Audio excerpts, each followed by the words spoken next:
রাজধানী আদ্দিন মেডিকেল হাসপাতালে একসঙ্গে ৬ নবজাতকের মৃত্যুর ঘটনায় হাসপাতাল কর্তৃপক্ষের দেয়া কারণ দর্শানো নোটিশের জবাব প্রত্যাখ্যান করেছে স্বাস্থ্য ও পরিবার কল্যাণ মন্ত্রণালয়।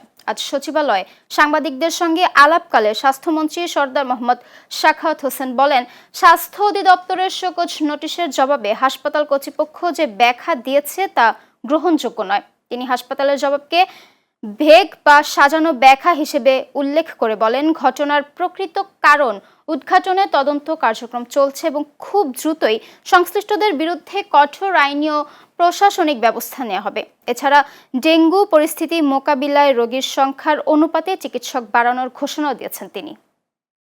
যেটা প্রয়োজনীয় যে তথ্য, সেই তথ্যের বাইরে অনেক গল্প কাহিনী ওনারা করেছেন যেগুলি আমাদের কাছে গ্রহণযোগ্য নয়।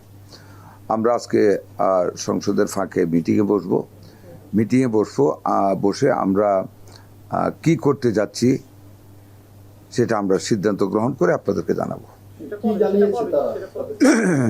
বললাম তো, আমরা সন্তুষ্ট হইনি।